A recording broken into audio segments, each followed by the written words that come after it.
The Agile project management process, created by 2.5 men.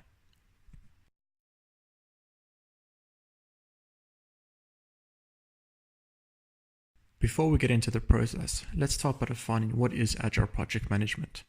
It is defined as an iterative approach to managing software development projects that focus on continuous releases and incorporating customer feedback with reiteration.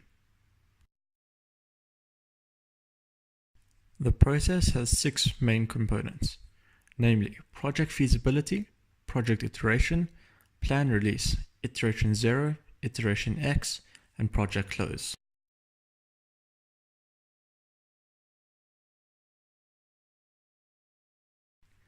The first component, project feasibility, consists of project vision and create business case.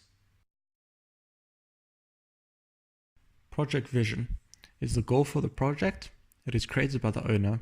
It is what the project should achieve, what is being undertaken, and has a definition for project success. Create business case is intended to justify why a particular project must be undertaken.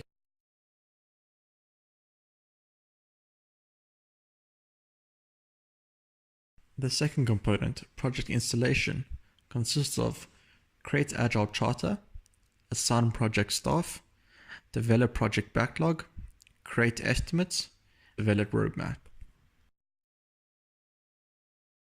The project charter is a document that officially authorizes a project to start. It gives a manager the authority to use resources and answers the 6 questions: who, what, why, when, where, and how. Assigning project staff is acquiring the team necessary to complete project activities. They need to be cross-functional and need to be able to work under pressure. Developing project backlog is based on product features. It is prioritized on the value or risk of each feature and aims to deliver high-value features as early as possible. When creating estimates, there are many techniques used by Agile teams. The most common is affinity estimation, which compares tasks on a spectrum relative to each other. During this step, cost estimation is also determined. When developing roadmap or story mapping, the team selects and groups product features going into particular releases and when they'll be released. They group by importance of either high, medium, or low.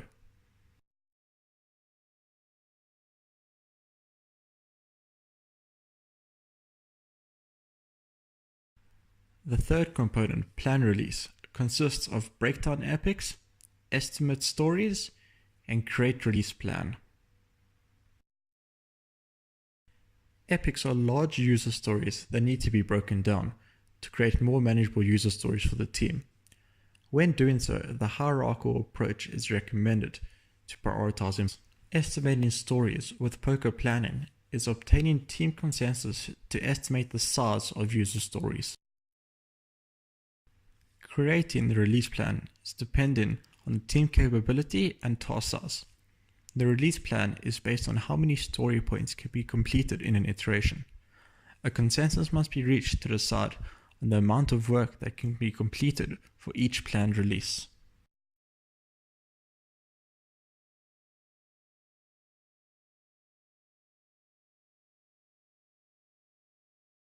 The next component is iteration 0, which consists of the architectural sparks and preparing for the iteration 1 stories. Sparks are iteration that prove specific technological approaches. Their goal is to acquire information required to minimize risk. Each user story should have its own spark. When preparing for iteration 1, the team's velocity must be computed and the team must familiarize themselves with change and adaptation.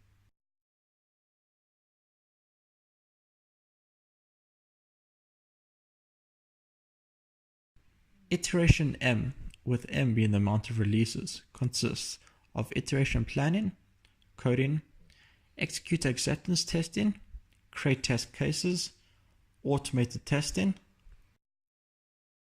It also consists of answering client questions, preparing stories for the next iteration, daily stand-up meetings, updating the charts, and iteration retrospective.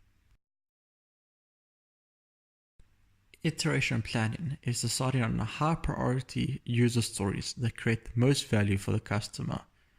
The product owner or customer prioritizes a product backlog. Coding consists of providing the development team with the sandboxes required to develop software. Executing acceptance testing. This ensures that the product meets the requirements using actual demonstrations and can be performed by the customer. When creating test cases, test-driven development is used to create test cases. Automated testing is mainly used in coding, and it ensures that the program functions as intended. This testing can run by itself. Answering client questions for sign-off clarifies any misunderstandings that the client may have. Preparing stories for the next iteration is mainly outlining requirements for the product's functionality. Daily stand-up meetings is when the team gets together and asks themselves 3 questions. What have you worked on since we last met? What do you plan to complete today? And are there any obstacles in the way of completing your work? Burn down and burn up charts are used to show progress. Updating the amount of work that needs to be completed is the burn down chart, while updating what has been delivered is the burn up chart. Iteration retrospective gives the team time to look at how they have performed in this iteration and see what they can do differently next iteration to improve themselves.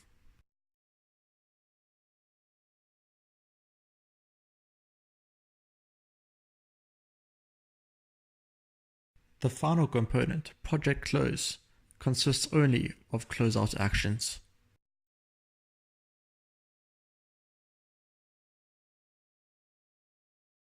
Closeout actions consist of showing appreciation for the team for ending the project with success, celebrating to keep morale high, and finalizing any documentation for administration of financial reports. This is also when the team would share lessons learned, being either good or bad, to use information in future projects.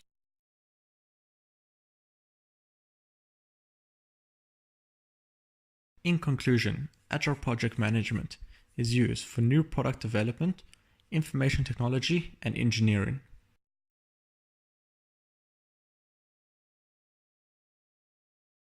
Agile methods are flexible, transparent, and adaptive. The Agile project management process supports these features, as well as changes and consistent stakeholder involvement.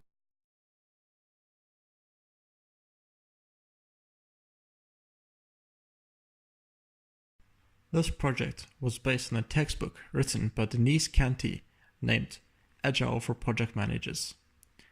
Thank you for watching this video. We hope you enjoyed.